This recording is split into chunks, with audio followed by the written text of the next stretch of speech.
tersebut saya memainkan atau memerankan karakter seorang pelajar Azhar, namanya Ana Altafulis. Saya main film tersebut 4 tahun lamanya, karena setelah film ada sinetronnya lagi. Jadi bagaimana karakter itu merasuk pada diri saya gitu. Ketika pertama kali saya memerankan karakter tersebut menjadi pelajar Azhar dan kuliah di Al-Azhar Mesir 16 tahun yang lalu, itu saya pernah berkata kepada Allah, saya pengen sekolah di tempat ini satu hari nanti. Dan setelah 16 tahun kemudian akhirnya bisa sekolah di tempat itu. Tentu nggak mudah ya teman-teman semua untuk orang seperti saya dengan umur yang sudah tinggi gitu ya, bisa sekolah di Al-Azhar. Itu perjuangannya nggak mudah. Saya harus masuk, saya harus cerita dulu bagaimana proses saya bisa masuk kampus tersebut. Saya harus masuk dulu Ma'had Kibarusin namanya. Jadi untuk orang-orang yang usianya 30 tahun ke atas, dia harus masuk sekolah khusus dulu untuk mempelajari berbagai macam pendidikan agama Islam. Setelah itu harus lulus dulu bahasa dengan 6 level bahasa, habis itu dengan ujian lagi. Jadi ujiannya banyak, berlapis-lapis gitu.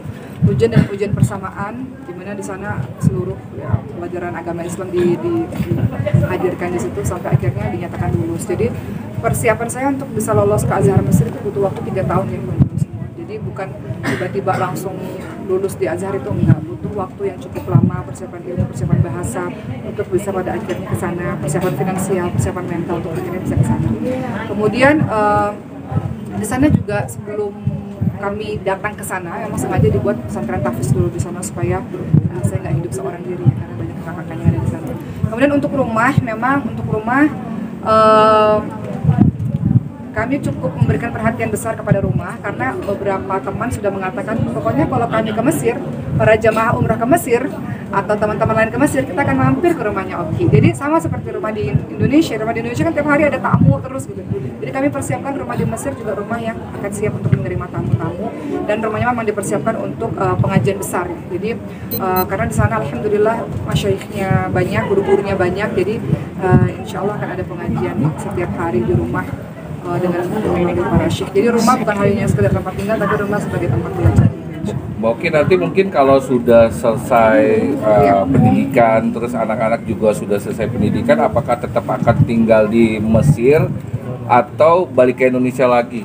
Terus terang saya belum tahu ya home base saya ada di mana. Mungkin untuk anak-anak kan dari SD, SMP, SMA, kuliah, dia kan panjang berada di Mesir. Untuk saya pribadi, saya butuh waktu 4 tahun untuk menyelesaikan kuliah saya. Saya nggak tahu apakah balik lagi ke Indonesia atau tetap stay di Mesir, tapi bagi saya sekarang semuanya lebih mudah untuk diakses kok kemana-mana. Jadi walaupun seandainya pun saya tinggal di Mesir, saya tetap bisa bolak-balik dan melakukan pekerjaan di Indonesia, seperti itu. Jadi saya belum tahu, belum ada rencana, tapi yang jelas kalau untuk anak-anak mereka akan stay di Mesir sampai mereka. Tapi keluarga sendiri gimana Mbak Oki? Iya. Ibu saya ikut bersama dengan saya, seperti malam hari ini ibu bersama dengan saya kita berangkat ke Mesir. Karena untuk ibu sendiri memang ibu sangat mencintai Mesir, nggak bisa jauh dari cucu-cucunya. Ibu pengen belajar Quran di Mesir, jadi ibu sama saya di Mesir seperti itu. Dan persiapan untuk menuju ke Mesir, apa aja yang dibawa? Apa aja dibawa? Tentu saja selain ya baju dan sebagainya, itu adalah makanan ya teman-teman semua. Jadi saya udah bawa sambal banyak banget, sambal bumbu-bumbu banyak banget gitu ya. Berbagai macam. Di sana sih ada obat, cuman ada obat-obatan dari Indonesia memang kita sudah biasa pakai kan, jadi obat-obatan dibawa juga gitu. Jadi itulah beberapa persiapan, dan selama di Mesir itu alhamdulillah ada yang bantuin. Jadi karena di Mesir itu ada 15.000 orang-orang Indonesia, jadi yang kerja di rumah itu adalah anak-anak mahasiswa yang nyambi gitu, part-time nyambi kerja di rumah, part-time jadi supir, part-time jadi jagain anak. Jadi saya cukup terbantu kehidupan saya selama di sana insya Allah. Mbak Oki, yang bisnis di Indonesia sendiri nantinya akan dikelola sama siapa? Apa sama Icis mungkin? Ya, di Indonesia beberapa bisnis, alhamdulillah itu kan bisa dijalankan promosinya secara online ya teman-teman, jualannya secara online juga bisa. Jadi bisnis tetap terus jalan, tim di Indonesia ada, dan saya akan buat tim baru lagi, mungkin akan ada di Mesir, dan mungkin akan expand bisnisnya menuju ke Mesir juga gitu. Jadi banyak peluang-peluang sih sebenarnya kalau bicara soal bisnis, itu banyak peluang-peluang yang kita bisa lakukan di Mesir. Adapun sekolah, kemarin kami baru buka sekolah TK Mahal bersama dengan Ricis, dan ya saya titipkan TK itu kepada Ricis, karena ada Ricis yang mengurusi sekolah tersebut.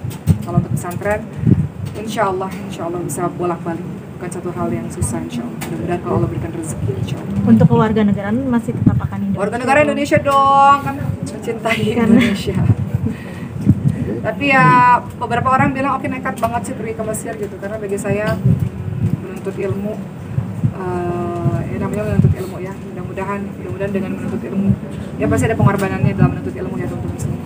Tapi mudah-mudahan mendapatkan hasil yang baik, karena bagi saya itu tanggung jawab besar ya ketika saya ceramah, kemudian memberikan informasi kepada para jamaah, itu tanggung jawab besar buat saya untuk saya terus bisa nambah ilmu supaya bisa kasih ilmu yang lebih bermanfaat. Jadi salah satu tanggung jawab saya adalah saya harus terus belajar untuk bisa memberikan yang terbaik untuk jamaah. Tapi Uma selama bolak-balik ini sempat ngerasain homesick gak Uma?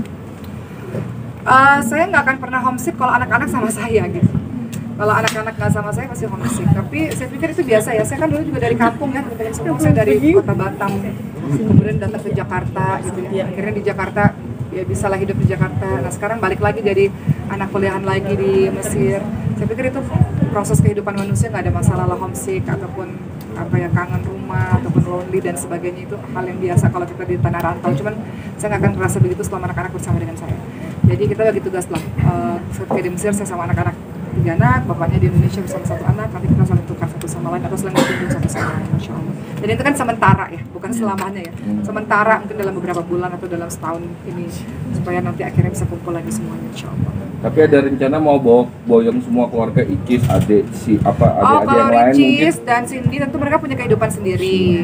Ricis punya kehidupan sendiri, baru bangun rumah kan dia kan nggak mungkin dia meninggalkan. Saya pernah bilang Ricis mau tinggal nggak di Mesir, kan dia nggak tertarik untuk tinggal di Mesir. Mereka punya kehidupannya sendiri. Dokter Cindy juga punya bisnisnya sendiri di Indonesia. Jadi untuk adik-adik saya tetap ada di Indonesia, cuma ya akhirnya mereka harus datang ke Mesir. Gitu. Kalau ada rezeki ya mereka datang ke Mesir karena ibunya ada di Mesir. Tapi meninggalkan mereka sendiri, apalagi kayak Icis masih sendiri dalam posisi sendiri sekarang, percaya nggak sih? Iya kan, tadi saya katakan bahwa pergi ke Mesir itu bukan nggak berarti nggak pulang-pulang ya teman-teman semua ya. Sekarang ini banyak loh bisa berangkat secara gratis loh. Caranya apa? Just tip. Bisnis, berbagai macam bisnis itu bisa dilakukan gitu. Jadi insya Allah udah nggak sulit lah untuk bisa bolak-balik.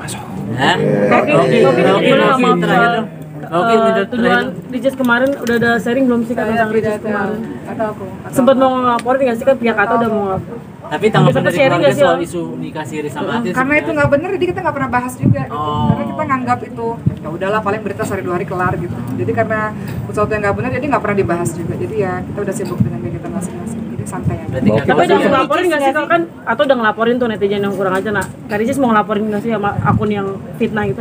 Kalau Ricis aku nggak tahu ya, mungkin insiden. Tapi kalau kami pribadi keluarga karena punya kesibukan masing-masing dan kami rasa itu berita yang nggak benar ya udahlah. Paling berita nggak benar sehari 2 hari, seminggu 2 minggu kelar. Nah, Keluarga keganggu nggak sih sama Atas Tidak sendiri mungkin? terusik, kita udah sibuk sama kerjaan kita di kehidupan nyata ya teman-teman semua. Jadi untuk kalian semua terima kasih sudah mau memberikan pemberitaan apapun itu, tapi yang jelas pemberitaan itu karena itu nggak benar jadi kita nggak pernah bahas sama sekali. Atau ada keluarga juga yang pengen karya sama Kak Ricis Orang nggak ada nanya-nanya. mungkin ada yang bilang juga tadinya kayak ingin karya sama Ricis untuk rujuk, pernah nggak ada gitu Pak? Nggak tahu, coba tanya kepada Ricisnya sendiri ya. Oke, terima kasih. Hati-hati, Oma. Hati-hati.